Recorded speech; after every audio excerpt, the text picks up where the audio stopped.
اعوذ باللہ من الشیطان الرجیم بسم اللہ الرحمن الرحیم۔ یہ مسلم کی ہم اگلی روایت پڑھ رہے ہیں جو نیا مضمون یا نئی روایت شروع ہوئی ہے۔ اسلام کو 5 چیزوں پر بنایا گیا ہے۔ ایک یہ کہ وہ اللہ کو واحد ٹھہرایا جائے، دوسرا یہ کہ نماز پڑھی جائے، تیسرا یہ کہ زکوٰۃ ادا کی جائے، چوتھا یہ کہ رمضان کے روزے رکھے جائیں، پانچواں یہ کہ حج کیا جائے۔ ایک شخص نے یہ روایت بیان کرتے وقت حج کو پہلے بول دیا اور صیام رمضان کو بعد میں بول دیا، تو انہوں نے کہا کہ نہیں، صیام رمضان اور حج میں نے اسی طرح رسول اللہ کو سنا ہے۔ اسی طرح یہی روایت ہے، تھوڑے سے الفاظ کے فرق کے ساتھ اس طرح نقل ہوئی ہے کہ اسلام 5 چیزوں پر مبنی ہے۔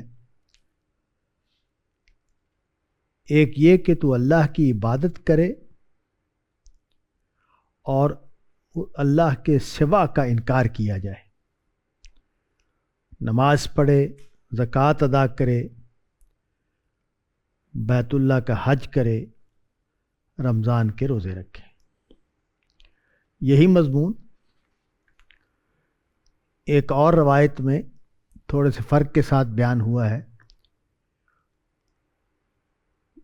اسلام 5 چیزوں پر مبنی ہے، اس بات کی شہادت کہ اللہ کے سوا کوئی الہ نہیں اور محمد اللہ کے بندے اور رسول ہیں، نماز پڑھنا، زکوٰۃ دینا، بیت اللہ کا حج کرنا، رمضان کے روزے رکھنا۔ اور جو پہلا جملہ ہے بُنِیَ الاسلام علی خمس، اس میں بھی ایک ویریشن ہے کہ ان الاسلام بُنِیَ علی خمسہ یا خمس۔ تو امام مسلم کا طریقہ یہ ہے کہ صحیح سند کے ساتھ جو متون اویلیبل ہیں ان کو وہ جمع کر دیتے ہیں،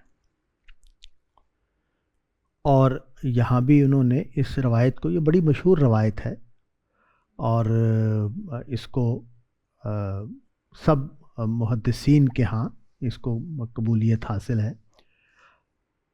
تو لیکن اس میں جو فرق ہے الفاظ کا، وہ ایک تو نقطہ یہ واضح کرتا ہے کہ راوی حضرات جب کسی بیان کو، نبی صلی اللہ علیہ وسلم نے تو ایک ہی جملہ بولا ہوگا، یا پہلی روایت والا یا دوسری روایت والا یا تیسری روایت والا یا چوتھی روایت والا، نبی صلی اللہ علیہ وسلم نے تو یہ بات ایک ہی اسلوب میں بیان کی ہوگی،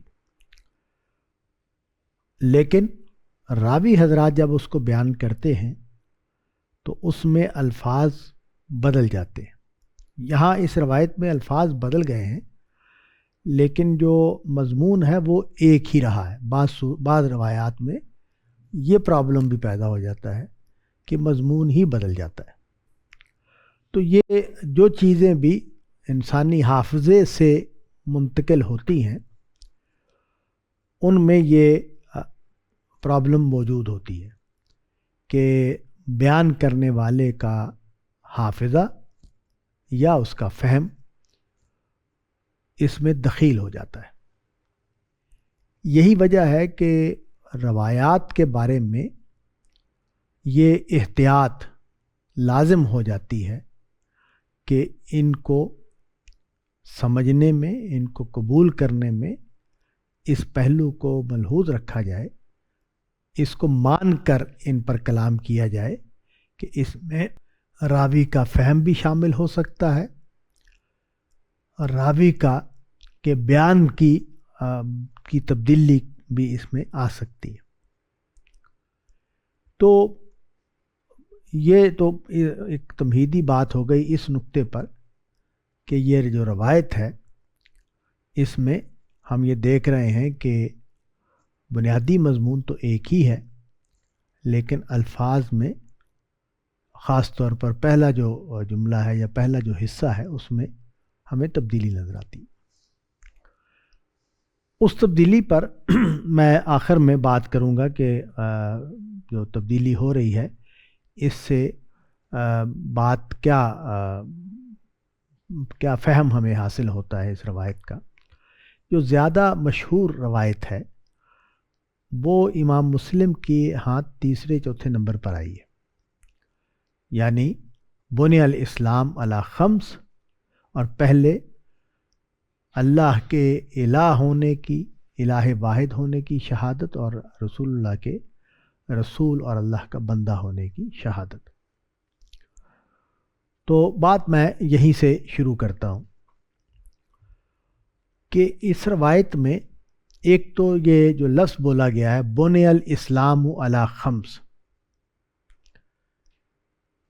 اس جملے کا مطلب سمجھنے میں اختلافات ہوئے ہیں۔ اس کی وجہ یہ ہے کہ یہ جب محاورہ استعمال ہوتا ہے، ایڈیم استعمال ہوتا ہے، تو وہ اس کے ایڈیم والے معنی لیے جائیں یا اس کے لفظی معنی لیے جائیں، یہ بحث پیدا ہو سکتی ہے۔ ایکچولی ہم نے یہ دیکھا کہ حدیث جبریل میں نبی صلی اللہ علیہ وسلم سے جب یہ سوال کیا گیا کہ اسلام کیا ہے، تو آپ نے یہی 5 چیزیں بیان کی۔ وہاں میں نے یہ عرض کیا تھا کہ اللہ تعالیٰ کے ساتھ تعلق کی صورت کیا ہوگی، یہ مذہب ہے، یعنی مذہب کا تعلق بنیادی طور پر الہ کو ماننے کے بعد اس کے تعلق سے ہونے والے اعمال ہیں، یہ مذہب ہے۔ یہ بات ٹھیک ہے، وہاں بھی میں نے یہ عرض کیا تھا کہ ہمارے دین کے جو احکام ہیں وہ ہماری پوری زندگی کے حوالے سے ہیں، ہماری معیشت ہے، معاشرت ہے، ہماری ریاست ہے، سیاست ہے، تو سب پہلوؤں سے دین کے احکام موجود ہیں۔ لیکن نبی صلی اللہ علیہ وسلم نے جب اس سوال کا جواب دیا کہ اسلام کیا ہے، تو ان پہلوؤں کو نہیں بیان کیا، اور وہ ان کی نفی نہیں ہے، وہ ہمارا دین ہے، ان کو ہم دین کی حیثیت سے پیش بھی کرتے ہیں، بیان بھی کرتے ہیں، اور اگر ان میں کوئی آدمی کوتاہی کرے تو اس کو گناہگار بھی سمجھتے ہیں۔ لیکن جب نبی صلی اللہ علیہ وسلم نے اس سوال کا جواب یہ دیا ہے کہ اسلام یہ ہے، تو ایکچولی نبی صلی اللہ علیہ وسلم ایک بڑی حقیقت کو واضح کر رہے ہیں، وہ یہ کہ تم اللہ کی بندگی کو جب قبول کرتے ہو، تم جب اللہ کو الہ مانتے ہو، دیکھیں یہاں کلمہ شہادت میں بھی لا الہ الا اللہ، الہ کا لفظ استعمال ہوا ہے۔ تو بنیادی طور پر یہ جو الہ کا لفظ ہے وہ اس کا کی ورڈ ہے، اس جملے کا کی ورڈ الہ کا لفظ ہے۔ میں یہ جب بھی اس کلمے پر بات ہوتی ہے لا الہ الا اللہ ہو یا اشہد ان لا الہ الا اللہ ہو، تو میں یہ سمجھتا ہوں کہ اردو زبان میں الہ کے لفظ کا ترجمہ جب عربی ہی کے ایک لفظ سے کر دیا گیا معبود، تو اس سے جو اس کی جو وسعت تھی لفظ کی وہ محدود ہو گئی، ترجمے نے اس کو محدود کر دیا۔ اب معبود کا لفظ جو ہے اس کا مطلب ہے جس کی عبادت کی جاتی ہے۔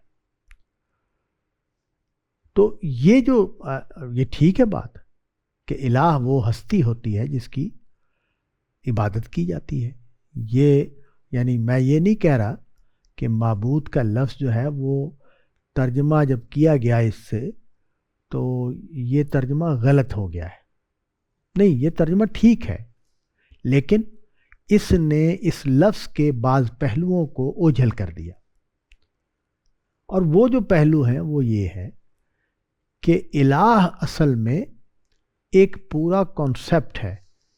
دنیا میں جتنے مذہب ہیں، خاص طور پر جن مذاہب میں دیوی دیوتاؤں کی پوجا کی جاتی ہے، وہ اصل میں اس تصور پر کھڑے ہوتے ہیں کہ کچھ ہستیاں ہیں عالم بالا میں، اس عالم مادی سے الگ، ان سے ماورا، جو اس عالم مادی میں تصرف کرتے ہیں، خیر کے تصرف بھی کرتے ہیں، شر کے تصرف بھی کرتے ہیں، اور ان الہوں یا ان ہستیوں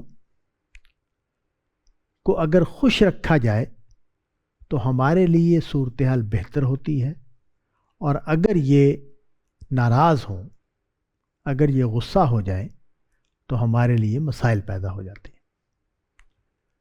یہ طاقت رکھتے ہیں کہ یہ دولت دیں، یہ اولاد دیں، یہ ترقی دیں، یہ صحت دیں،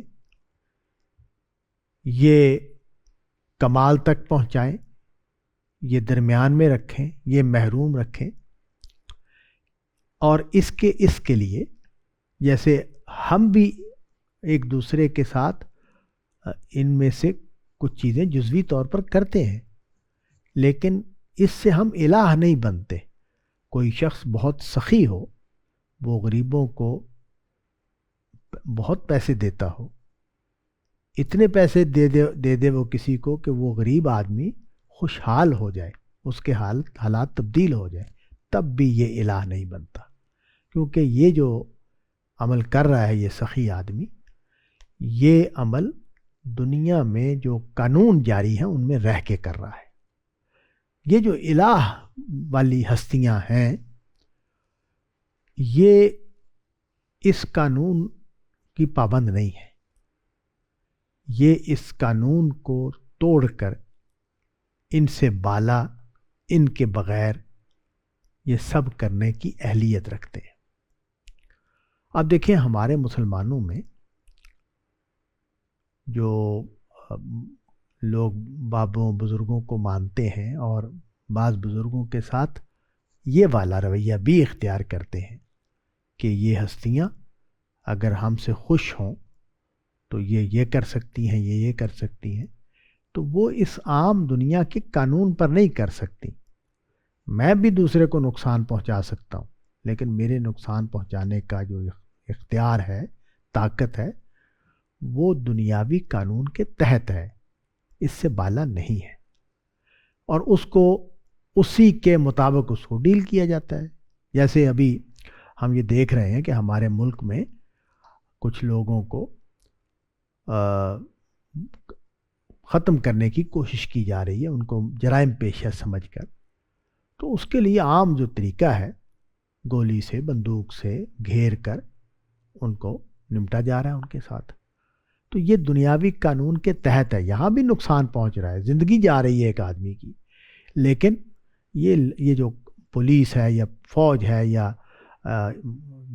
خفیہ ادارے ہیں، یہ الہ نہیں بنتے۔ تو یہ بنیادی بات ہے، جو تصور ہے اس کو اچھی طرح واضح ہونا چاہیے، اور میں یہ سمجھتا ہوں کہ معبود کے لفظ سے اس کا ایک جز اور بڑا جز بیان ہو جاتا ہے، لیکن جو تصور ہے اس کے پیچھے، الہ کے پیچھے، وہ پوری طرح ادا نہیں ہوتا۔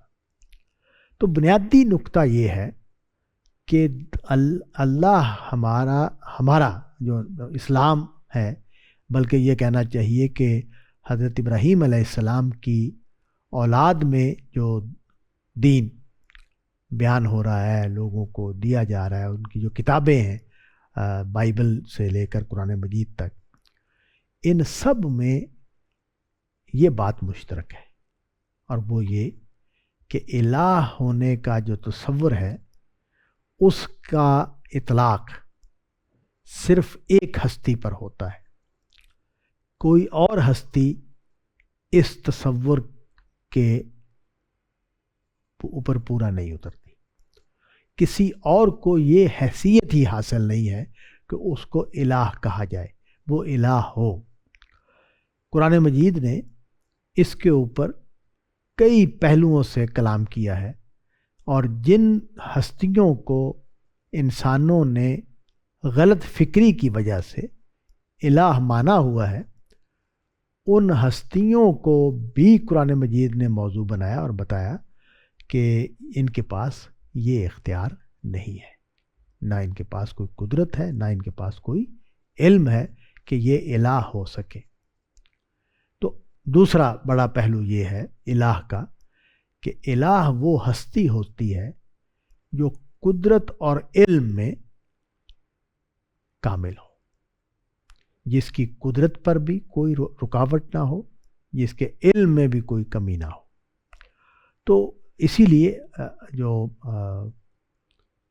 اللہ تعالیٰ نے اس بات کو بیان کیا، عالم الغیب والشہادہ، اور ایک ذرہ وہ یعنی اس کی جو تفصیلی علم کو بیان جب کرنا پیش نظر تھا تو یہ فرمایا کہ کوئی پتا نہیں گرتا مگر وہ اس کے علم میں ہوتا ہے۔ تو یہ جو ہستی ہے اس کو ہم الہ مانتے ہیں، وہ اللہ تعالیٰ ہے۔ اللہ تعالیٰ کا جو لفظ ہے وہ ہمارے مذہبی روایت میں جو ابراہیم علیہ السلام سے چلی ہے، یہی رائے میرے استاد غامدی صاحب نے اپنی کتاب میں دی ہے کہ اللہ کا لفظ جو ہے یہ معلوم ہوتا ہے کہ ابراہیم علیہ السلام کی جو روایت ہے عرب میں جو چل رہی ہے اس میں اسی سے یہ لفظ عربوں کے پاس موجود ہے۔ تو اللہ کا جو لفظ ہے یہ اس ہستی کے لیے بولا جاتا ہے جو اس پوری کائنات کی خالق ہے اور اس کی مالک ہے۔ نہ خلق میں کوئی اس کے ساتھ شریک ہے، نہ حکومت میں کوئی اس کے ساتھ شریک ہے۔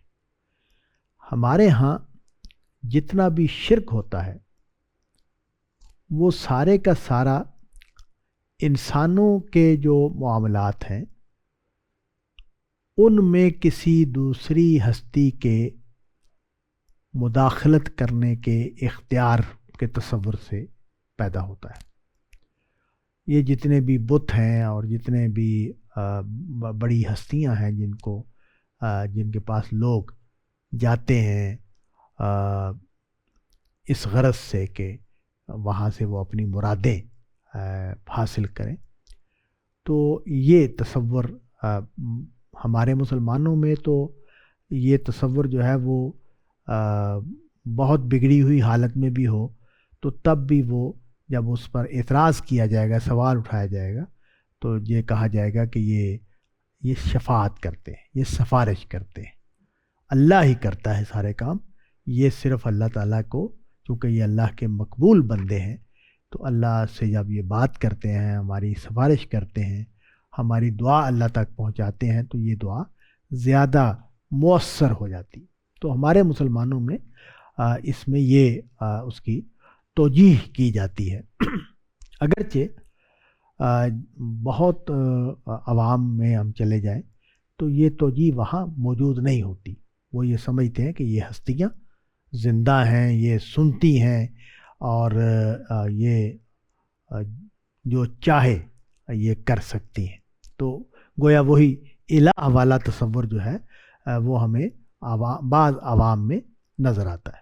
تو یہ وہ مسلمانوں میں شرک کی اس طرح کی نوعیت ہے، لیکن بعض مذاہب میں یہ جو ہستیاں ہیں یہ پورا اختیار رکھتی ہیں، اور اختیارات کا ایک پورا نظام ان کے ہاں انہوں نے اس کو ڈیولپ کیا ہوا ہے، جس کو ہم مائتھالوجی کہتے ہیں۔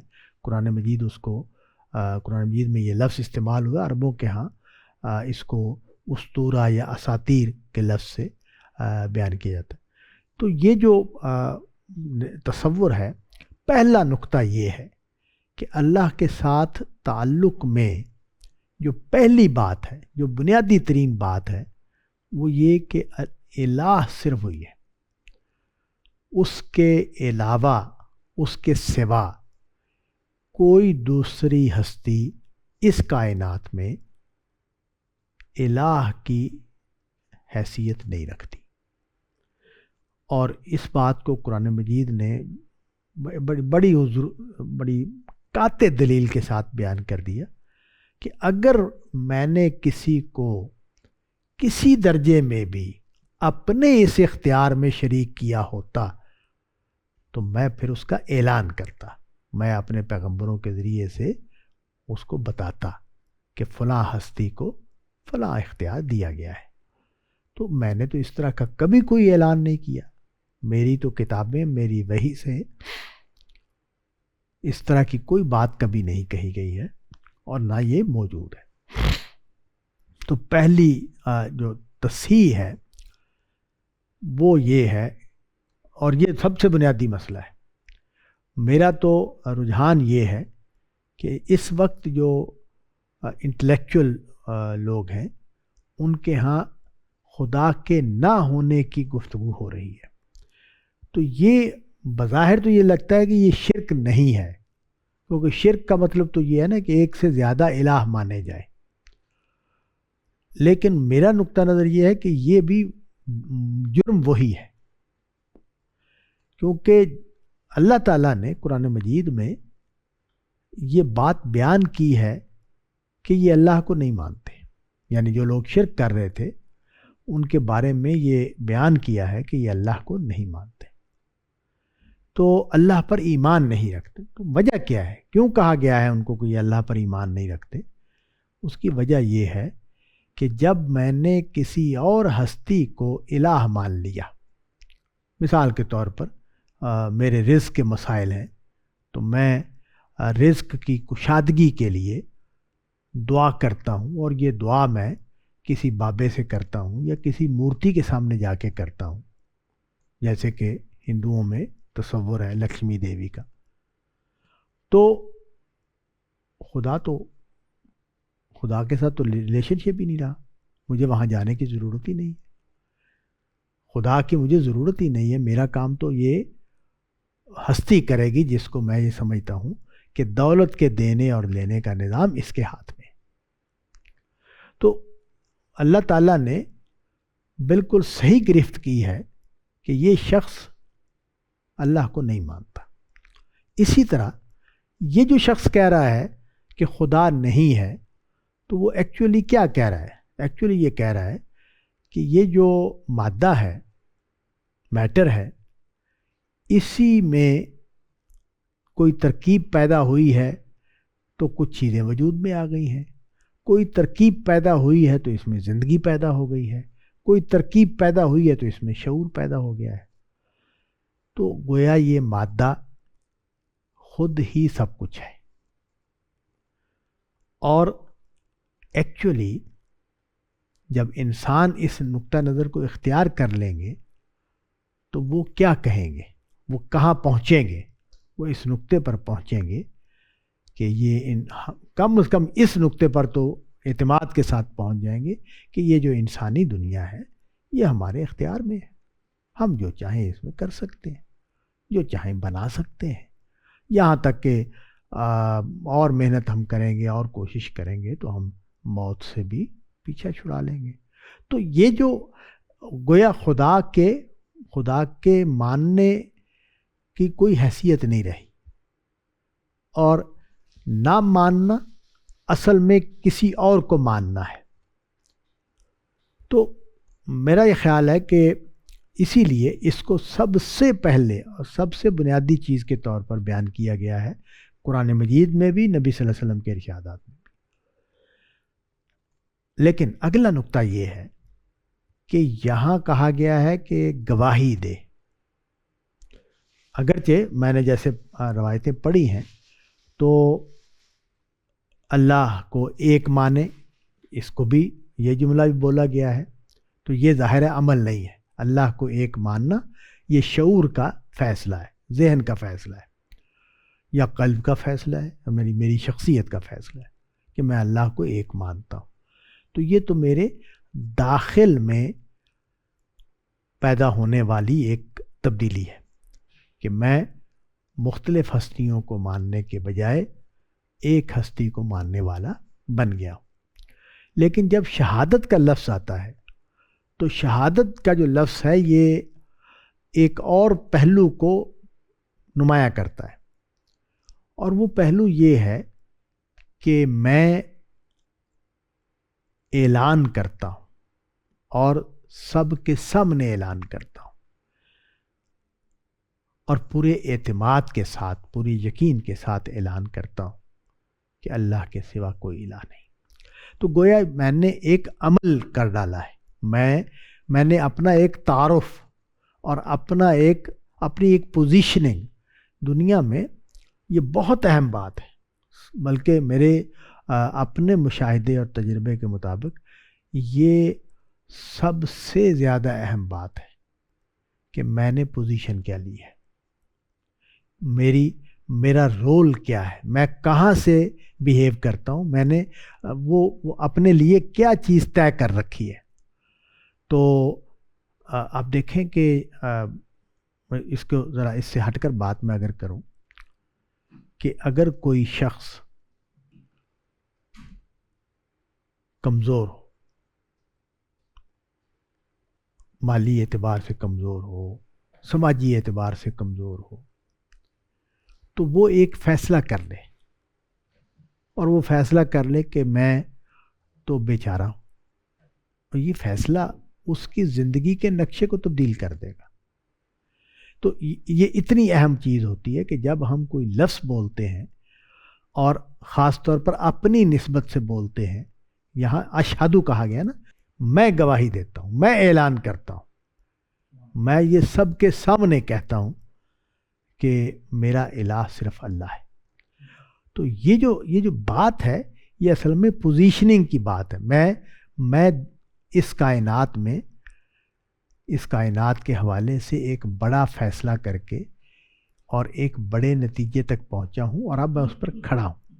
یہ اشہدو کا لفظ جو ہے یہ کہتا ہے کہ اب میں اس پر کھڑا ہوں، میں اس کے خلاف جو نقطہ نظر پائے جاتے ہیں ان کو نہیں مانتا، اور میں اس بات کو مانتا ہوں، میں اس کا اقرار کرنے والا ہوں، اس کا اظہار کرنے والا ہوں۔ تو یہ بات اس میں بیان ہوئی ہے۔ اب ظاہر ہے میرا رجحان یہی ہے کہ نبی صلی اللہ علیہ وسلم نے یہی بات بیان کی ہوگی، یہ جو اشہدو والی روایت ہے یہی حضور صلی اللہ علیہ وسلم کا ارشاد ہے۔ باقی جو بیانات ہیں جیسے میں نے بیان کیے، وہ راویوں نے کلام کو سمجھا ہے اور اس کے نتیجے کو بیان کر دیا۔ اسی طرح دوسرا بڑا اعلان ہے، وہ بھی اسی سطح کا، اسی درجے کا اہم اعلان ہے، وہ یہ کہ میں محمد کو اللہ کا رسول مانتا ہوں۔ اس کی بھی بڑی گہری معنویت ہے، کیونکہ رسول ماننے کا مطلب کیا ہے؟ مطلب یہ ہے کہ میں یہ بات بھی مانتا ہوں کہ اس کو اللہ نے وحی سے نوازا ہے، اس پر اللہ نے اپنی ہدایت اتاری ہے۔ پھر میں اس بات کو بھی مانتا ہوں کہ اب میں اس کا فالوور ہوں، اب میں اس کا پیرو ہوں، اب جو یہ مجھے کہے گا، جو مجھے بتائے گا، میں اس کو مانوں گا بھی اور اس کو اختیار بھی کروں گا۔ دو چیزیں ضروری ہوتی ہیں جب بھی ہم ماننے کا عمل کرتے ہیں، تو وہ ماننا لازماً ہماری زندگی میں عمل میں ڈھلتا ہے، اور اگر وہ عمل میں نہیں ڈھلا تو وہ ماننا اپنی حقیقت میں ماننا ہے ہی نہیں، وہ اپنی حقیقت کے اعتبار سے پھر صرف جاننا ہے۔ تو چیزوں کو جان لینا یہ بالکل اور چیز ہے، چیزوں کو مان لینا یہ بالکل اور چیز ہے۔ تو میں یہ جانتا نہیں ہوں کہ محمد اللہ کے رسول ہیں، نہیں، میں اس کو مانتا ہوں تو وہ میرے لیے اللہ کی ہدایت پانے کا سورس بن جاتے ہیں، ماخذ بن جاتے ہیں۔ اب مجھے اللہ کی ہدایت ان سے لینی ہے۔ ایک نقطہ تو یہ نکلا، تو جس طرح ہم نے جب توحید کا اقرار کیا تو وہاں یہ نتیجہ نکلا کہ میں اور کسی کو الہ نہیں مانوں گا، میں اور کسی ہستی کی طرف اپنی درخواست لے کر نہیں جاؤں گا۔ اسی طرح جب ہم یہ بات کہیں گے کہ میں محمد کو اللہ کا رسول مانتا ہوں صلی اللہ علیہ وسلم، تو اس کا مطلب یہ ہے کہ اب میں ہدایت میں انہی کو ماخذ مانوں گا، ان کے سوا کسی اور سے میں اب ہدایت نہیں لوں گا، اللہ کی ہدایت کا ذریعہ نہیں بناؤں گا اس کو۔ میری اس بات کا مطلب یہ نہیں ہے کہ جو حضور سے پہلے جو پیغمبر تھے وہ پیغمبر، ہم ان کو پیغمبر نہیں مانتے، نہیں، ہم ان کو پیغمبر مانتے ہیں اور ہمارے اوپر لازم ہے کہ ہم ان کو پیغمبر مانیں، لیکن اب وہ اس سلسلہ ہدایت کے افراد کے طور پر میں مانتا ہوں۔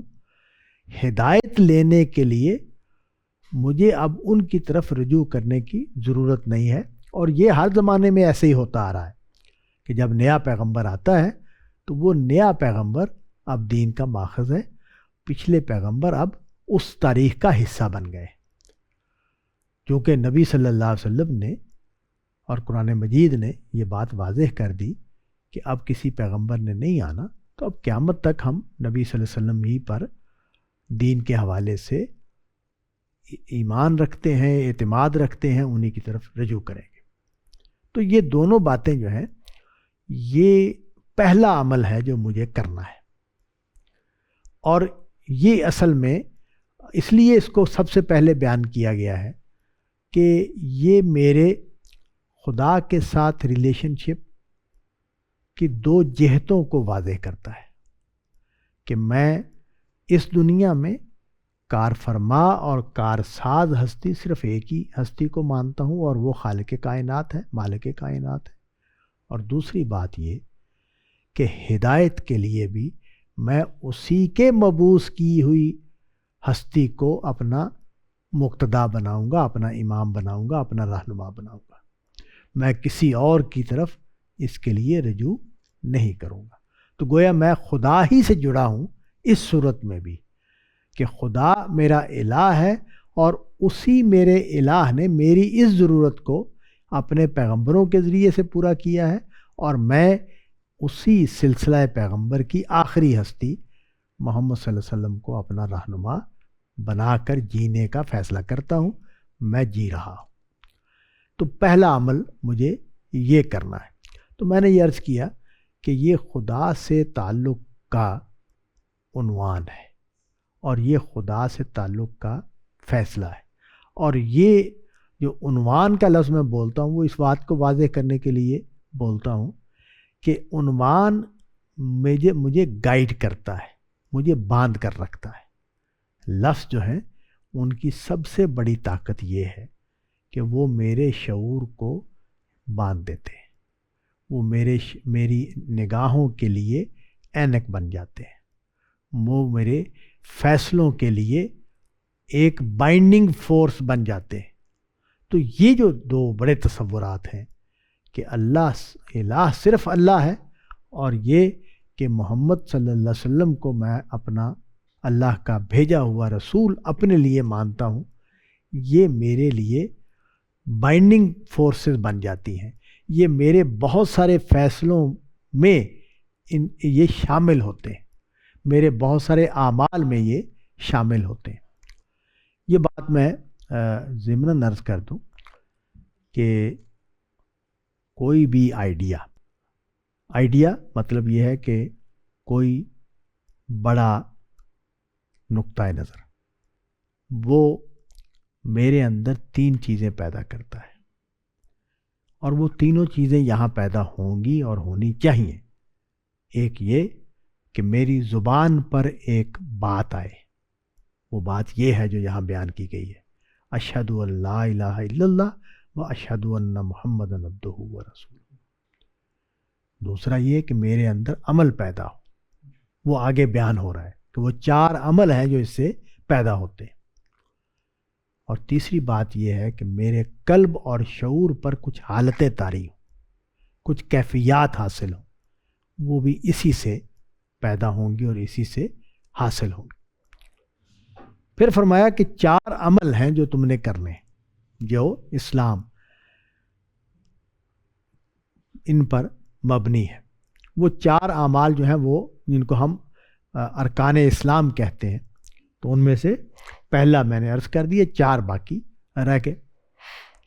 یہ 4 جو ہیں یہ ان کی اہمیت اس روایت سے واضح ہوتی ہے کہ نبی صلی اللہ علیہ وسلم یہ کہہ رہے ہیں کہ تمہارا دین اصل میں یہ ہے. یہ جو بنی الاسلام علی خمس کا جملہ ہے، اس کا اردو میں اگر ترجمہ کیا جائے تو اسلام 5 چیزوں پر مبنی ہے. ہمارے علماء نے بالکل ٹھیک سمجھا ہے اس کا مطلب جب انہوں نے کہا کہ یہ ارکان اسلام کو بیان کرنے والی روایت ہے. تو ارکان اسلام کا مطلب یہ ہے کہ اسلام ان 5 چیزوں پر مشتمل ہے. تو میں نے یہ عرض کیا کہ یہ خدا کی عبادت کی 4 صورتیں اور یہ اقرار اور اعلان، یہ 5 چیزیں جو ہیں یہ ہمارا پورا دین ہے. اور خدا کے ساتھ مجھے جن جن پہلوؤں سے جڑنا ہے وہ سب اس میں آ گئے. دیکھیں، جو خدا ہے اس کے ساتھ میرا جو تعلق ہے، اس کا ایک پہلو تو یہ ہے کہ میں اس کو الہ مانوں. تو یہ تو اس کا تعارف ہے. دیکھیں، یہ جو میں الہ مانوں، یہ ایک چھوٹا سا جملہ ہے کہ میں اللہ کو الہ مانتا ہوں. قرآن مجید نے جب اس کو مفصل کیا ہے تو ایک بڑے جملے میں تبدیل کر دیے، جو 4 آیتیں بنتی ہیں. الحمدللہ رب العالمین الرحمن الرحیم مالک یوم الدین ایاک نعبد و ایاک نستعین. تو یہ میرا نقطہ نظر یہ ہے کہ سورہ فاتحہ کے یہ ابتدائی جملے الہ ماننے کے بعد میرے اندر جو قول پیدا ہوتا ہے، میرے اندر جو عمل پیدا ہوتا ہے، میرے اندر جو حیت پیدا ہوتی ہے، ان تینوں چیزوں کو ان جملوں نے بیان کیا ہے. الحمدللہ رب العالمین الرحمن الرحیم مالک یوم الدین ایاک نعبد و ایاک نستعین. آگے تو دعا ہے، ہدایت کی دعا ہے.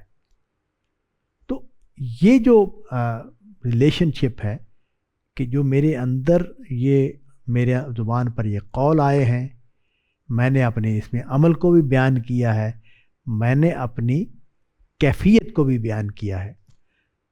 اس کے نتیجے میں جب میں عملی دنیا میں آؤں گا تو مجھے نماز پڑھنی ہے، مجھے خدا کے حکموں کی پابندی کرنی ہے، خدا کو راضی کرنے کے لیے مشقت اٹھانی ہے، میں نے اس کے گھر کی زیارت کرنے کے لیے جانا ہے، اس میں وہاں حاضری دینی ہے، میں نے اللہ کی خدمت میں، اللہ کی جناب میں اپنا مال پیش کرنا ہے. تو یہ 4 چیزیں ہیں جن کو نبی صلی اللہ علیہ وسلم نے اس روایت میں بیان فرمایا ہے. تو خلاصہ میں یہ کروں اپنی بات کا کہ یہ میرے پورے دین کے تصور کو بیان کرتی ہے. یعنی نبی صلی اللہ علیہ وسلم نے یہ ارشاد جب فرمایا تو یہ بات ہمیں بتائی کہ تمہارا دین یہ ہے، تم اگر اس دین کو اختیار کرو گے تو اس کے امتیازات بھی یہ ہیں، اس کا ظہور بھی یہ ہے، اور اس میں اس سے پیدا ہونے والے اعمال بھی یہ ہے. وآخر دعوانا ان الحمدللہ رب العالمین. السلام علیکم جی. آپ نے یہ جی اللہ خمسن میں جو جی آپ نے کہا ہے جی، آج اس میں جی 5 جو ہیں آپ نے فیصلہ کیجیے، تو جی اس میں شبہ یہی ہے کہ جہاد کیوں نہیں ہے شامل، کیونکہ جہاد میں بھی بہت بہت اہم ہے، اور یہ بھی ہے کہ جہاد کو جو ہے دین کی چوٹی کہا گیا ہے، تو وہ اس میں شامل ہے کہ نہیں ہے؟ دیکھیں، میں پہلے بھی جب گفتگو کر رہا تھا میں تو اس میں بھی میں نے عرض کیا کہ دین کے احکامات بہت سے ہیں، لیکن نبی صلی اللہ علیہ وسلم اس سوال کے جواب میں یا اس تصور کو بیان کرتے وقت ان کو نہیں بیان کر رہے۔ اس کی وجہ کیا ہے؟ اس کو میں نے عرض کیا کہ اس کی وجہ یہ ہے کہ یہ خدا کے ساتھ تعلق کی جو اصل صورت ہے اس کو بیان کر رہے ہیں۔ وہ جو جہاد ہے اور اس طرح کی اور چیزیں بھی ہیں، وہ پیدا ہوتی ہیں جب ہم دنیا میں عملی میدان میں آتے ہیں، تو وہاں بہت ساری چیزیں پیدا ہوتی ہیں اور اس میں بھی اللہ کے احکام ہیں۔ تو وہ اس کی اور اس کی نوعیت میں فرق ہے، یعنی یہ دو الگ الگ تصورات ہیں جن کو نبی صلی اللہ علیہ وسلم کے ہاں وہ واضح ہے۔ اور یہ بات میں عرض کروں کہ قرآن مجید بھی جب اس کو بیان کرتا ہے تو وہ بھی انہی کو بیان کرتا ہے۔ آپ دیکھیں قرآن مجید میں جن آیات میں دین کے اس پہلو کو بیان کرنا مقصود تھا تو وہاں یہ چیزیں بیان ہوئی ہیں، جہاں دوسری چیزیں ہیں۔ اب دیکھیں قرآن مجید کو پڑھیں تو وہ کہتا ہے کہ مغفرت یا بخشش پانے کے لیے تمہیں ایمان اور عمل صالح کرنا ہے۔ تو جہاں کہیں اس جملے کو کھولا ہے، عمل صالح کو کھولا ہے، تو وہاں زکوٰۃ اور نماز کو بیان کر دیا۔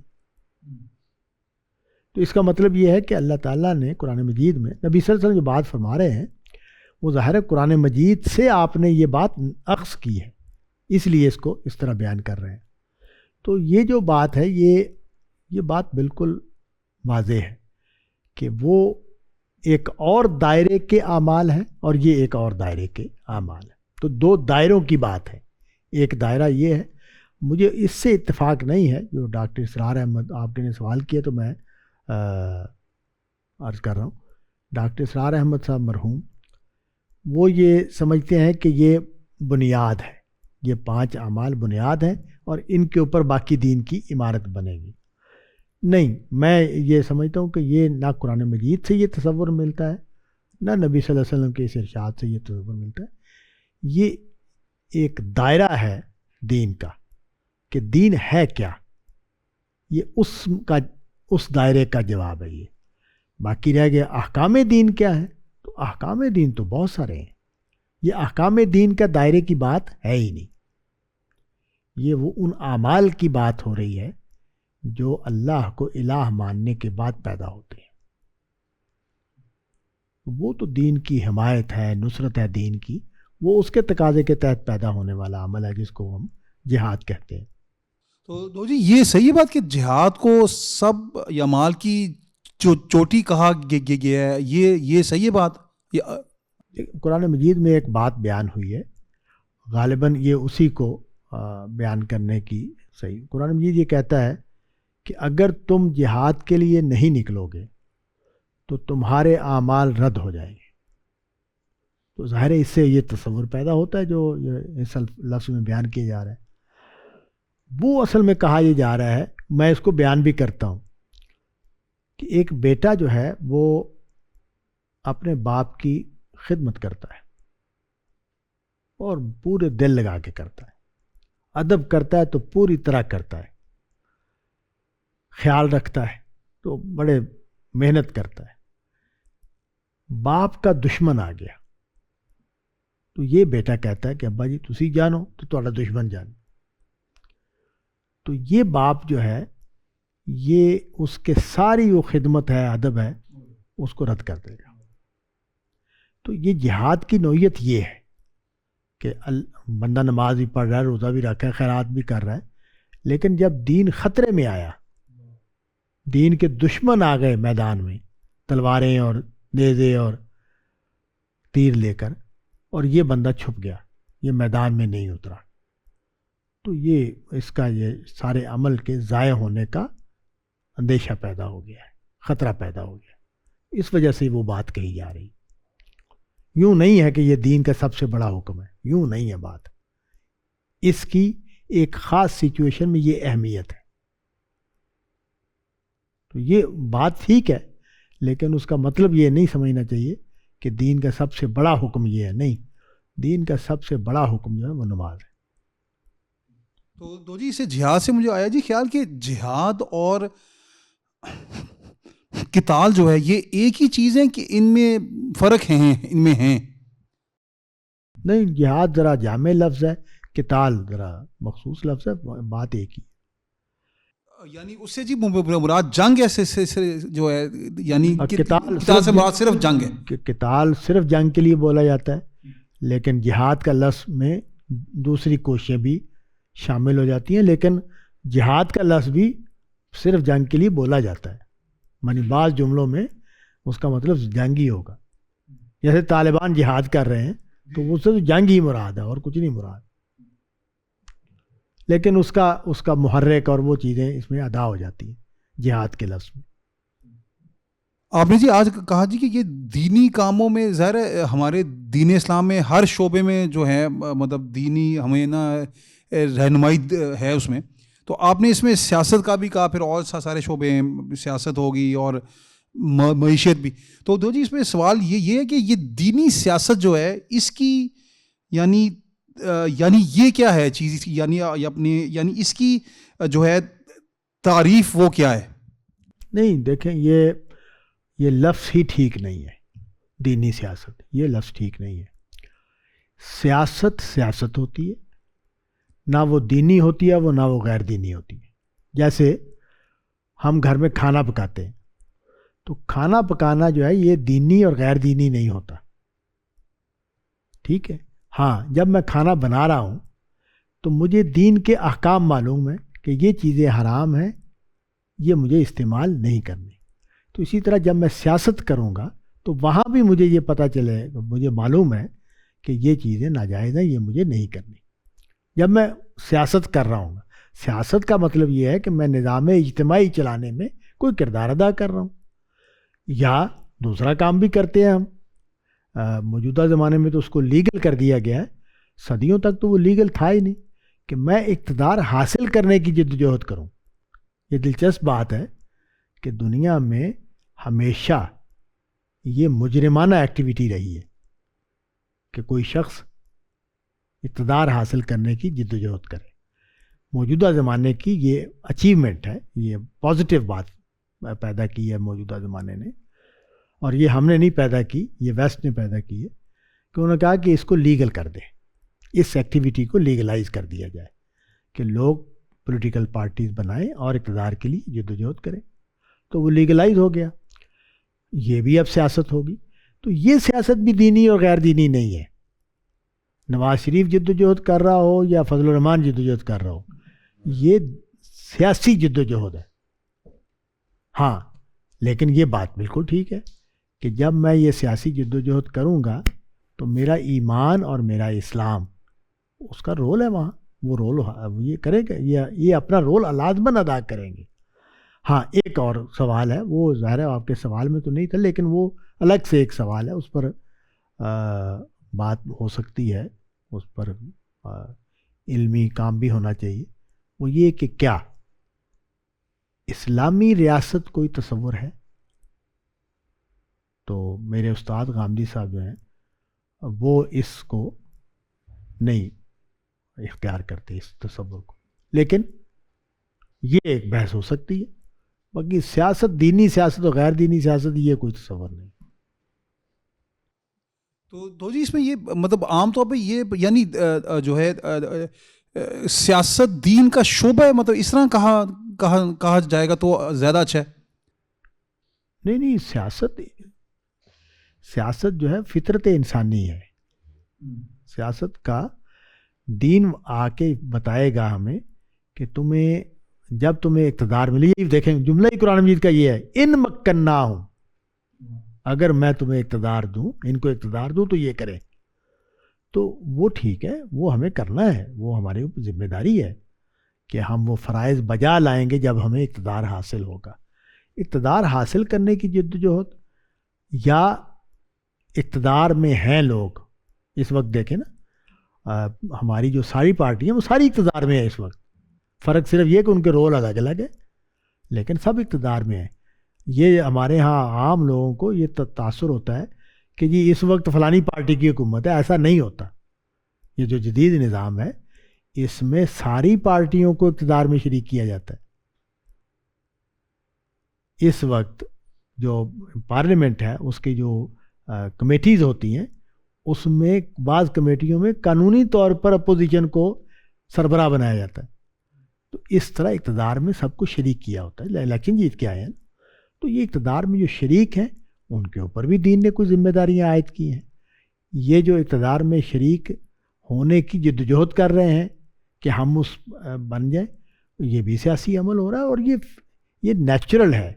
اور فرق صرف یہ پڑا ہے کہ جو مثلا جب ابراہیم لودھی اور بابر اور وہ کیا ہے شیر شاہ سوری, ان کو یہ جدوجہد کرنی پڑتی, تلوار نکالنی پڑتی, لشکر بنانے پڑتے تھے. اب ہم پولیٹیکل پارٹی بناتے ہیں تو یہ نیچرل عمل ہے اپنے اپنے زمانے کے انوائرمنٹ کے حساب سے. اس کا دین سے کوئی وہ نہیں, کوئی لفظ بھی نہیں بولنا چاہیے کہ دین کے لیے سیاست یا سیاست کے لیے دین, کوئی لفظ نہیں بولنا ہے. میں تو اس کے سخت خلاف ہوں کہ ہم سیاست میں دین کا کارڈ استعمال کریں. بالکل یہ اصل میں دھوکہ ہے, فریب ہے. جب ہم یہ کہتے ہیں کہ ہم رسول اللہ کی عظمت کے لیے یہ کریں گے اور فلاں کریں گے اور فلاں کریں گے, یہ صرف ہم اپنی فالوئنگ کو بڑھا رہے ہوتے. ریاست کا کام قانون بنانا ہے. وہ قانون کس اصول پر بنتے ہیں؟ وہ حقوق کی حفاظت کے لیے بنتے ہیں. یہی ان کا مقصد ہے. ہاں, ہمارا یہ حق ہے کہ ہمیں دین پر عمل کرنے کی, دین کو بیان کرنے کی, دین کی تبلیغ کرنے کے لیے مواقع فراہم ہونے چاہیے. اس پر قانون سازی بھی ہو سکتی ہے, وہ ہمارے یہاں موجود ہے قانون سازی. تو جی یعنی اس لحاظ سے آپ کی بات سے یہ بھی شبہ ہے جی, یہ مطلب سیاست میں جتنی بھی جماعتیں ہیں مطلب اس میں عام طور پہ تو تخصیص یورپ عام میں تو اس طرح ہے کہ یہ دینی سیاسی جماعت ہے, یہ غیر دینی یا سیکولر سیاسی جماعت ہے. تو یہ سب اگر سیاست میں ساری ایک ہی تو ان میں فرق کا پھر کیا ہوگا؟ کیونکہ ایک ان کے ظاہری جو شکل ہے اس سے بھی فرق رہتا ہے پھر ان کی. اسی پر تو میں نے عرض کیا نا کہ یہ سارے کا سارا کام نہیں ہونا چاہیے. یہ غلط ہے. یہ اسلام سے نہیں پیدا ہوا, یہ اسلام سے نہیں پیدا. ہاں, یہ بات وہ بحث میں نے پہلے ہی عرض کر دی ہے کہ یہ بحث موجود ہے اور اس پر بات بھی ہو سکتی ہے, کلام بھی ہو سکتا ہے کہ کیا کوئی اسلامی ریاست ہوتی ہے. تو اسلامی ریاست بنانے کی جدوجہد ہوگی نا پھر, تو یہ جدوجہد جو ہے وہ اس تصور کے تحت ہوگی. تو وہ ٹھیک ہے, وہ ایک تصور موجود ہے, وہ اس کے تحت آپ یہ بات کرنا چاہیں تو وہ پھر ہم اس کو کہیں گے کہ یہ اسلامی انقلاب کی جدوجہد ہے. ڈاکٹر صاحب کی جی آپ نے بات کی تو جی ان کی تو جماعت کا یعنی ایک ہے نا, وہ تو انقلابی جماعت جی, وہ انقلابی جماعت ہے. جی وہ سیاسی جماعت نہیں ہے, وہ انقلابی جماعت ہے. جماعت اسلامی نے اپنے آپ کو تبدیل کیا اور وہ سیاسی جماعت میں کنورٹ ہوئے. ڈاکٹر اسرار صاحب نے اسی سے اختلاف کیا اور وہ انقلابی جماعت ہی انہوں نے بنائی اور اسی میں رہے. جی تو جی ان کی تو جماعت کا ہے نا ایک سلوگن ہوتا ہے کہ اس کا یہی ہے کہ وہ تنظیم اسلامی ہے جماعت کا نام. یہ ہے کہ تنظیم یہ اسلامی کا قیام, خلافت راشدہ کا نظام. تو جی اب یہ بھی ایک اور بحث ہے کہ اب یہ دیکھیں واضح بہت, ایک تو یہ واحد جماعت ہے شاید کہ جس کا اتنا واضح ہے یعنی یہ جو ہے, پر لیکن ابھی تک اس کو بھی کوئی میرے خیال کوئی 50 سال تو ہو گئے اس کو قائم ہوئے کو, لیکن یہ بھی ابھی تک اس اپنے یعنی مقصد میں ظاہر میں نہیں ہوئی کامیاب. تو یہ بھی جی ایک بحث ہے کہ اس کے کیا ہیں سبب جو ہیں کہ یہ کیوں اس طرح مطلب جو ہے ہوا ہے.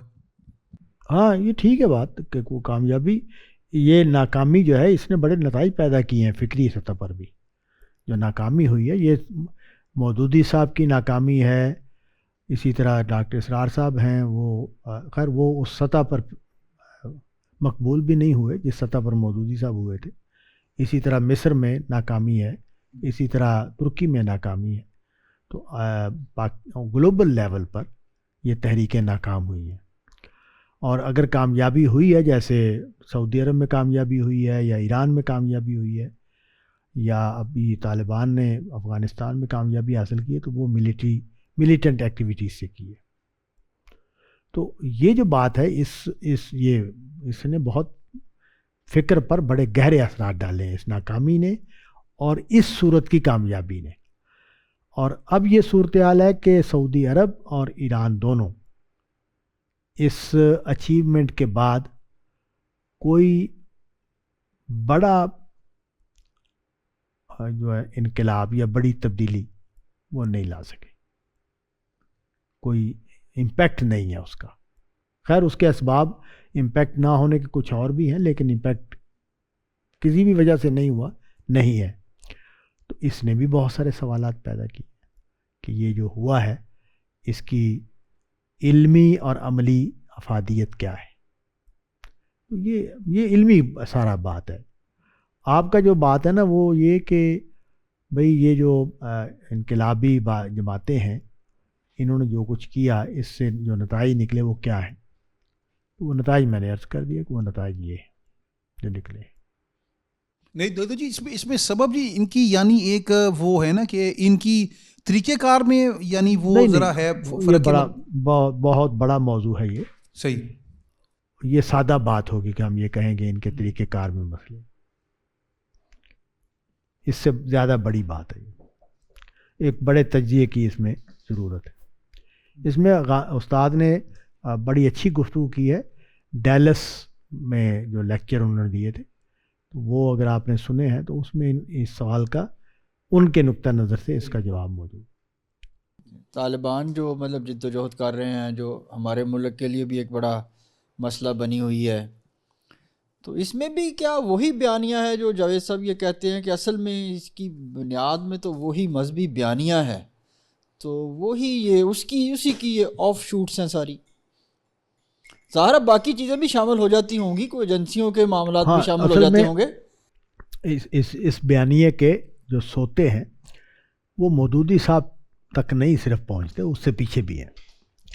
اس لیے یہ بات ٹھیک ہے ان کی کہ ہمارے ہاں ایک تصور رہا ہے اور ہے، اور وہ یہ کہ وہ جو میں نے عرض کیا کہ سوال ہے کہ اسلامی ریاست ہے یا نہیں ہے. اسلامی ریاست کا ایک تصور ہے، اور ایک زمانے میں تو اس پر بہت لوگوں نے لکھا اسلامی ریاست کے نام سے، تو وہ اپنی جگہ پر ایک سوال ہے. تو بیانیے کا لفظ جو ہے نا وہ ایک پہلو کو واضح کرتا ہے. یہ ہمارے دوست تھے، انہوں نے بڑا اچھا لفظ بولا کہ کوئی سلوگن ہوتا ہے جو تبدیلی کا محرک بنتا ہے. تو یہ ایک سلوگن ہے، اسلامی ریاست ایک سلوگن ہے.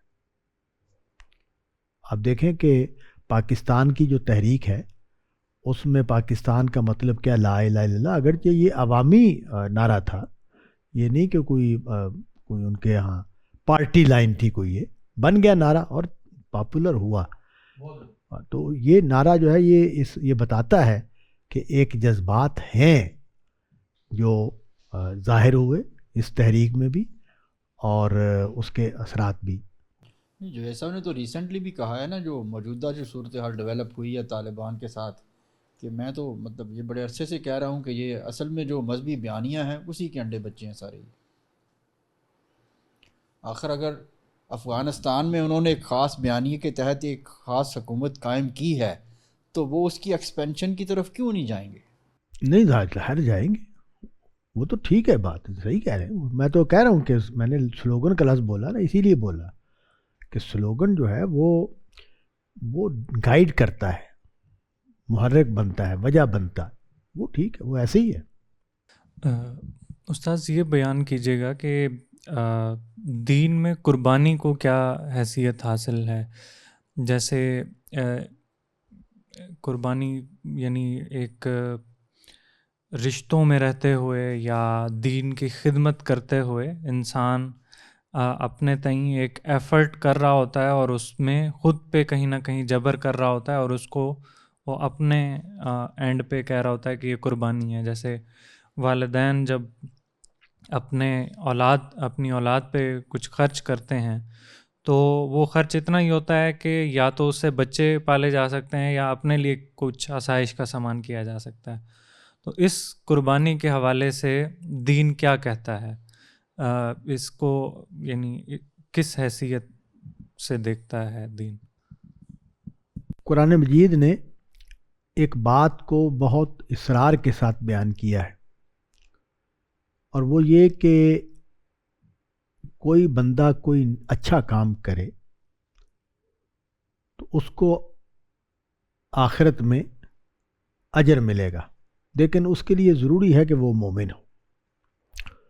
تو یہ اولاد کے لیے کرنا یا کسی کام کے لیے کوئی قربانی دینا، یہ اس کام کی ڈیمانڈز ہوتی ہیں. بڑا اچھا لفظ ہے تقاضا پورا کرنا. جب ہم کوئی کام کرتے ہیں تو اس کے کچھ تقاضے پیدا ہوتے ہیں، تو وہ تقاضے ہم پورے کرتے ہیں. تو یہ ظاہر ہے اس میں بعض اوقات ہم اپنی آسائش کی قربانی دیتے ہیں، اپنی خواہش کی قربانی دیتے ہیں، اپنے لیے تنگی کا فیصلہ کر لیتے ہیں بچوں کی تعلیم کے لیے وغیرہ. تو یہ سب چیزیں بڑے اچھے کام ہیں، بڑے صحیح کام ہیں، لیکن ان کے کرنے میں ایک مسلمان کے ساتھ ہم یہ توقع وابستہ کریں گے کہ وہ یہ سارے کام اللہ کی رضا کے لیے کر رہا ہے، اللہ کے حوالے سے یہ کام کر رہا ہے، تو انشاءاللہ اس کو اجر ملے گا. لیکن یہ کہنا کہ بھئی یہ کوئی دین اس طرح کی بات بیان کر رہا ہے، نہیں، دین اس کو جب دین کو پر عمل پر گفتگو ہوتی ہے، دین کے ساتھ تعلق کے حوالے سے گفتگو ہوتی ہے، تو یہ چیزیں بھی وہاں بیان ہو رہی ہوتی ہیں. یہ جو ہمیں ایثار کرنا پڑتا ہے، قربانی دینی پڑتی ہے، وہ وہاں بھی زیر بحث آتی ہے. نصرت دین کے جو کام ہے وہاں بھی بڑی تفصیل سے زیر بحث آئی ہے. تو بنیادی نقطہ میں جو عرض کرنا چاہ رہا تھا وہ یہ کہ میں نے اگر یہ خدا کی رضا کے لیے کیا، اور ایک مسلمان سے ہم یہ توقع کرتے ہیں کہ وہ خدا کی رضا ہی کے لیے کر رہا ہوتا ہے، تو یقیناً اس پر اجر ملے گا. اس کو الگ سے کوئی دینی حکم کے طور پر کہیں بیان نہیں کیا گیا. یہ دینی حکم کے یا دین کے ساتھ یا دنیا میں جو ہم کام کر رہے ہوتے ہیں اس کے اقتضاء سے پیدا ہونے والی چیزیں، اور ان کو بھی ہمیں پورا کرنا ہے. مقصد خدا کی رضا اگر ہو تو ظاہر ہے اس کی اہمیت دینی بھی ہو جائے گی. استاذ، اصل میں سوال تب پیدا ہوتا ہے جب کوئی ایک فریق جیسے والدین اگر فرض کریں اس جگہ پہ آ گئے ہیں کہ وہ اب اپنی ضروریات کو بچوں کی ضروریات پہ ترجیح دیتے ہیں. یعنی فرض کریں والد کا رویہ یہ ہے کہ وہ گھومنے پھرنے نکل جاتا ہے، معاش پہ اس طرح سے توجہ نہیں دیتا، تو کیا دین بطور والد اس شخص کو پابند نہیں کرتا کہ وہ اپنی ذمہ داری کو ادا کرے، اور اس حد تک ادا کرے کہ وہاں پہ اثار اور قربانی بھی دکھائے؟ کیونکہ وہ بغیر اس کے وہ ہو نہیں سکتی. ہم خاص طور پہ ہم جن معاشروں میں رہتے ہیں، اگر ہم کبھی شادی کے بارے میں یا گھر بنانے کے بارے میں سوچیں تو ہمیں پتہ ہے کہ ہم کتنے محدود وسائل کے ساتھ ہماری زندگی ہے. تو اس میں یہ لازمی شرط ہے کہ جب ہم گھر بنائیں گے یا جب ہم اولاد کا فیصلہ کریں گے تو ہمیں لازمی طور پہ وہاں اپنی جو ضروریات ہیں ان کو کمپرومائز کر کے ان کی ضروریات کو ترجیح دینی پڑے گی. تو دین اس طرح سے ہمیں کوئی پابند نہیں کرتا. نہیں، دیکھیں، دین جو ہے نا وہ مداخلت کرے گا جب میں کوئی اسم کروں گا، یعنی کسی کی حق تلفی. تو اگر حق تلفی نہیں ہو رہی تو یہ جو فرق ہے کہ کبھی زیادہ ہو گیا، کبھی کم ہو گیا، کبھی وہ زیادہ کر دیا، کبھی وہ زیادہ کر دیا، اس میں میرا نہیں خیال کوئی گرفت ہوگی. دیکھیں، میرے بچے ہیں، تو جب میرے بڑے بچے جو ہیں ان کو ایجوکیشن میں اس معیار کی یا اس نہیں دلا سکا جس طرح کے جو چھوٹی بچی ہیں میری ان کو میں نے دلائی. تو یہ میں نہ اس اصول پر فیصلہ کر رہا تھا کہ وہ زیادہ ہیں اور یہ کم ہے، یا یہ کم ہے یا وہ زیادہ، نہیں، وہ میرے وسائل جو تھے میں اس میں کر رہا تھا یہ بات. اگر میں یہ فیصلہ کروں، آپ کے سوال کو میں سادہ بات میں بدل دیتا ہوں، میں اپنے بچوں کو سرکاری اسکول میں داخل کرواؤں تاکہ گھر بھی مناسب طریقے سے چلتا رہے، بچوں کی تعلیم بھی ہو جائے؟ نہیں، میں گھر کو تو اچھے طریقے سے نہ چلاؤں، وہاں تو تنگی رہے، تکلیف رہے، بچوں کو میں اعلیٰ تعلیمی، تو یہ میرا فیصلہ ہے۔ یہ اس میں دین مداخلت کرے گا جب آپ کوئی حق تلفی کرنے جا رہے ہیں کسی کی، دین وہاں مداخلت کرے گا۔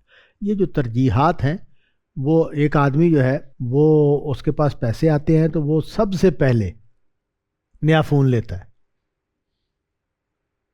تو اب میں اگر اس کے اوپر دینی حکم لگاؤں کہ تمہیں بہتر یہ تھا کہ تم بچوں کے لیے کوئی پھل ول لے جاتے، تمہارے گھر میں تو پھل بہت ہی کم آتا ہے یا نہیں آتا، تو یہ موبائل لینے کی کیا ضرورت تھی؟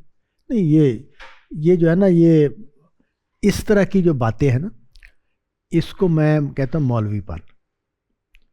یہ نہیں، اس میں ہم مداخلت نہیں کریں گے، مداخلت ہم کریں گے جب وہ کسی کی حق تلفی کرے گا۔ استاذ یہ ملک علی صاحب ہیں، یہ فرماتے ہیں کہ ایک روایت قولی ہوتی ہے اور ایک فعلی، اور قولی روایت کو فعلی روایت پر ترجیح حاصل ہے۔ اب پوری امت خیر قرآن کے زمانے سے آج تک پوری امت مسلمہ کے تواتر سے عورت کے چہرے کا پردہ فعلی طور پر ثابت ہے، اتنی بڑی دلیل کو کیسے رد کیا جا سکتا ہے؟ اس پر ذرا وضاحت فرما دیں۔ اچھا، دو مختلف باتوں کو انہوں نے آپس میں جوڑ دیا ہے۔ وہ جو بات ہے قولی اور فعلی روایت کی، یہ فقہ کے مباحث میں سے ہے۔ فقہ میں جب فیصلہ کیا جاتا، ترجیح دی جاتی ہے، تو وہاں یہ نقطہ نظر اس کو اس طرح بیان کیا جاتا ہے۔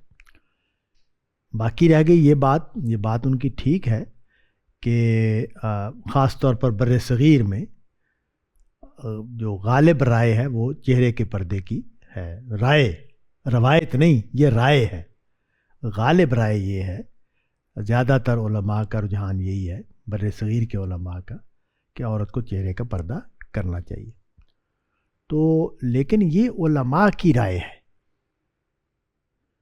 علماء کی آراء فقہی آراء ہوتی ہیں، اور یہ استاد گرامی کے جو بڑے کارنامے ہیں ان میں سے ایک یہ ہے کہ انہوں نے اس کو اصرار کے ساتھ فرق کر دیا ہے کہ ایک ہے بیان دین اور ایک ہے فقہی آراء۔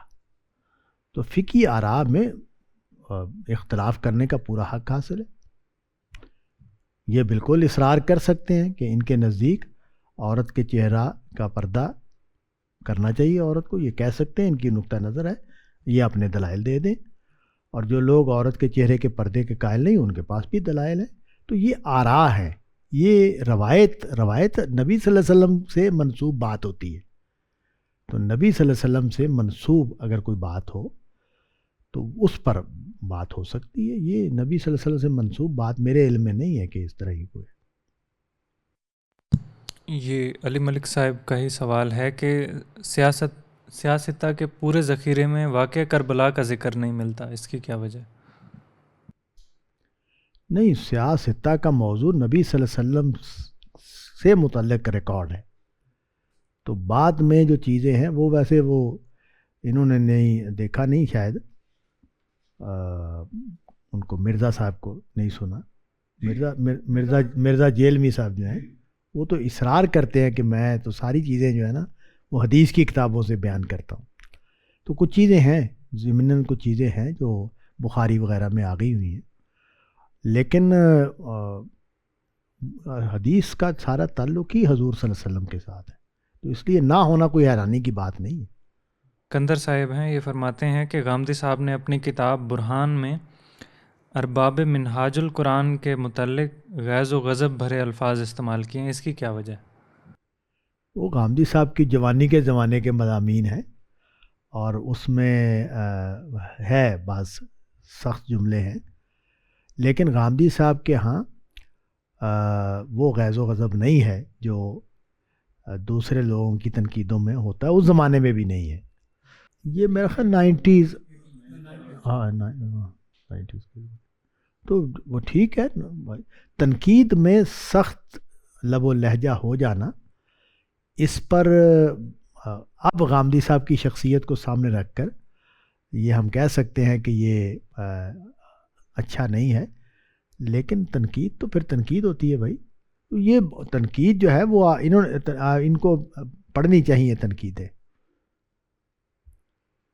تنقیدوں میں تو ادیب حضرات، یہ تو مولوی ہیں ادھر مذہبی لوگ ہیں، ادیب حضرات، اور یہ مطلب ہم اپنے بارے میں بڑا نیگیٹیولی سوچتے ہیں کہ ہمارے لوگ بڑے پست ہیں، اخلاق میں بڑے پست ہیں. میں نے اتفاق سے ویسٹ میں جو تنقیدیں ہوتی ہیں سائنس کے میدان میں، اس میں جو لب و لہجہ اختیار کیا جاتا ہے گالم گلوچ تک بھی ہوتی ہے، حالانکہ موضوع سائنس ہے، اختلاف سائنسی کسی مسئلے پر ہو رہا ہے. لیکن یہ ٹھیک ہے، سختی نہیں ہونی چاہیے، لیکن تنقید میں سختی کوئی ایسی، ہاں اگر کوئی غامدی صاحب نے گالی دی ہے، کوئی اتہام کی لگایا ہے جیسے کہ تنقیدوں میں ہوتا ہے، تو وہ ہے قابل گرفت بات. اس طرح کی کوئی بات ان کی نہ جوانی میں ہے نہ اب ہے. تو دو جی یہ سوال میں کن پہ انہوں نے کی ہیں یہ جو تنقیدات ہیں، یہ جو بھی سوال؟ ڈاکٹر اسرار صاحب پر تنقیدیں انہوں نے لکھی تھی اس زمانے میں. اچھا. دارالقادری صاحب پر تنقیدیں لکھی تھیں. تو نوعیت کیا تھی ان کی؟ وہ علمی مسئلے ہیں، علمی مسئلے ہیں.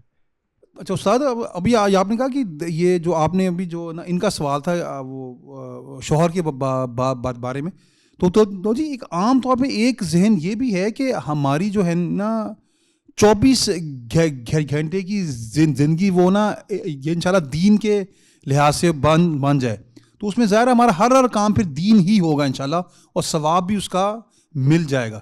تو اس لحاظ سے ہم اگر نیت یا اپنی دینی کر لیں، چاہے جو بھی کام ہے جائز کام، تو اس لحاظ سے سارا دینی ہو جائے گا. ہمارے جو بھی کام ہیں صبح دوپہر شام رات میں، جب جائے کہ یہ بحث ہو کہ اس کو دین میں سمجھا نہ جائے یا دین کا حصہ شمار نہ ہو، نیت کے جو ہے فرق سے اس میں فرق نہیں آ جائے گا؟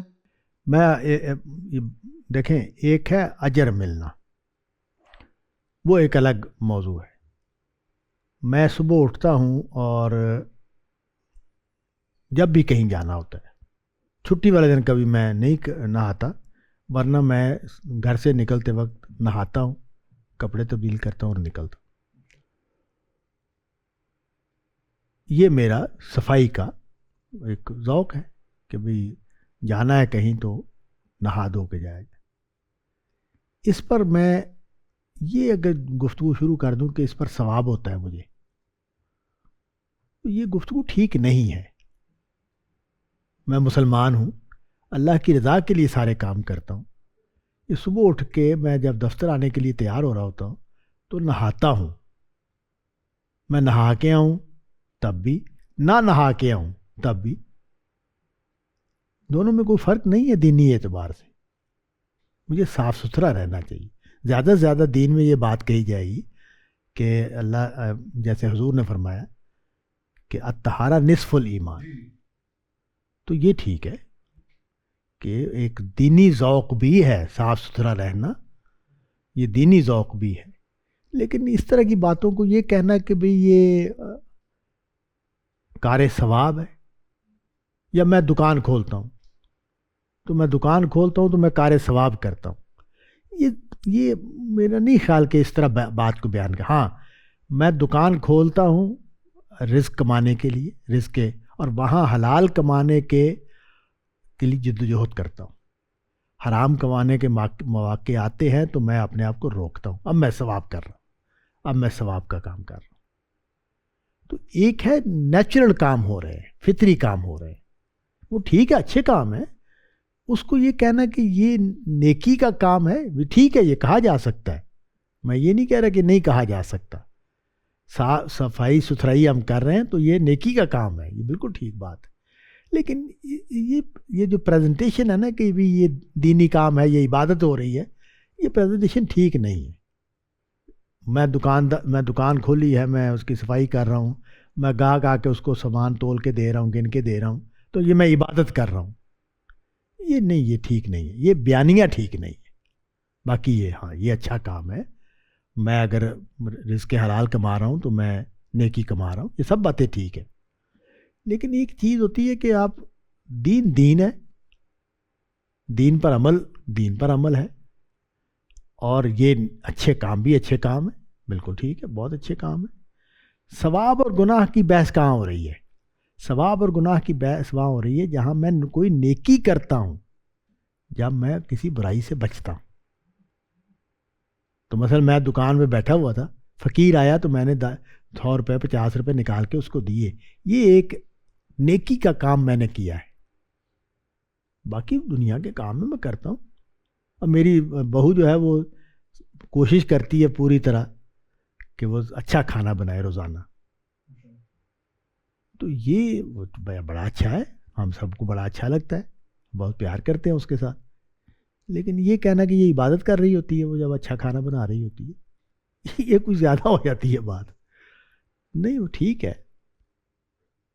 جی ظاہر جی، وہ تو ایک جو عبادت کا عرف عام ہے وہ تو ہے نا، کوئی ہم عبادت کر رہے ہیں جیسے نماز پڑھیں، وہ تو ایک نہ ہے نیچرل بات، پر جی اس میں یہ کہ اس کو ثواب جو بھی کرے گا ثواب تو اس کو ہوگا، یعنی پریزنٹیشن جو بھی ہو، لیکن اصل چیز ہے ثواب۔ اسی مثال کو لے رہے ہیں نا کہ آپ جب گاڑی چلا رہے ہوتے ہیں، لوگوں کو لے جا رہے ہوتے ہیں، لوگوں کو لے جاتے ہیں لے آتے ہیں، تو یہ جو کام آپ کر رہے ہوتے ہیں، یہ جب آپ گیئر بدلتے ہیں، جب آپ اسٹیئرنگ کو گھماتے ہیں، تو ثواب ہوتا ہے آپ کو،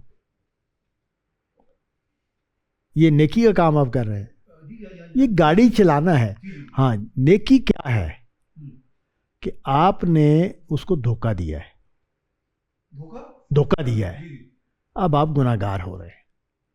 یعنی اس نے کہا کہ مجھے فلاں جگہ پہ لے جائیں، وہ 5 منٹ کا رستہ تھا، آپ نے جان بوجھ کر لمبا چکر لے کے اس کو لے کے گئے، پہنچایا اس کو۔ یہ میرے ساتھ ہوا ہے، مکے میں ہوا میرے ساتھ۔ ہم لوگ واپس آئے پہلے دن تو رستہ بھول کے پوچھا، وہ لوگ کا کارڈ ہمارے پاس ہوتا ہے حاجیوں کے پاس، وہ دکھاتے لوگوں کو، پتہ ہی نہ چلے کہ وہ کون سی بلڈنگ ہے، وہاں اتنی بلڈنگیں ہیں پتہ ہی نہیں چلتا، وہ وہاں کے مقامی لوگوں کو بھی نہیں پتہ ہوتا۔ تو بالآخر میں ایک دکاندار نے کہا کہ آپ اس طرح کریں کہ اس کو کہیں ٹیکسی والے کو۔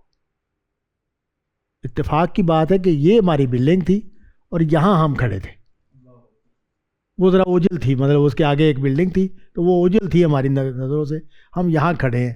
اس سے ٹیکسی والے سے کہا، اس نے ہمیں بٹھایا، ایک چکر لگایا اور وہ ہمیں وہاں۔ تو جب ہم پہنچے تو میں نے کہا ہم تو وہاں کھڑے تھے، اہلیہ سے میرے ساتھ تھی، میں نے کہا ہم تو وہاں کھڑے تھے۔ اس آدمی نے یہ نہیں کہا کہ وہ سامنے بلڈنگ ہے آپ کی۔ تو اب یہ جو کام اس نے کیا ہے یہ دھوکہ ہے۔ تو اصل میں یہ نہیں ہے کہ دونوں چیزوں میں بڑا فرق ہے، وہ موقع ہی الگ ہے جب ہم اللہ والے فیز میں جاتے ہیں، اللہ والے فیز میں جائیں گے تو وہ چیز پیدا ہوگی، وہ چیز پیدا ہوگی۔ آپ نے یہ جملہ بولا تھا کہ جب ہم اللہ کی رضا کے لیے کر رہے ہیں تو پھر ہم جو بھی کریں وہ اچھا کام ہے، اس پر اجر ملے گا۔ ہم جو بھی کریں وہ اچھا کام ہے اور اس پر ہمیں اجر ملے گا۔ تو یہ جملہ جب آپ نے بولا تو میں نے اس میں کہا، اس کی وضاحت کی کہ یہ اصولی طور پر بات ٹھیک ہے، لیکن اس کا یہ مطلب نہیں کہ گیئر بدلنے پر بھی اجر مل رہا ہے۔ اور وہ دیکھیں وہاں نبی صلی اللہ علیہ وسلم کا ارشاد بالکل اور ہے، مسجد کی طرف تم جاتے ہو تو ہر قدم پر ایک نیکی ملتی ہے، ٹھیک ہے نا؟ تو اب آپ کسی کی مدد کے لیے جا رہے ہیں، کسی بیوہ کو پیسے دینے کے لیے جا رہے ہیں، کسی یتیم کی مدد کرنے کے لیے جا رہے ہیں، یہ اور واقعہ ہے۔ آپ رزق حلال کمانے کی جدوجہد کر رہے ہیں، یہ نیکی کا کام ہے، کوئی بھی اس میں تو کوئی بحث ہی نہیں۔ لیکن اس کو اس طرح نہ اس کو بیان کریں ہم کہ بھئی اس کا مطلب یہ ہے، نہیں، وہ ٹھیک ہے بات، وہ ایک مجمل بات ہے، مجمل بات ٹھیک ہے، اس میں آپ سے اختلاف نہیں کر رہا۔ لیکن یہ کہنا کہ ہر کام ہی نیکی ہے، یہ اس طرح کا جملہ نہیں بولنا چاہیے۔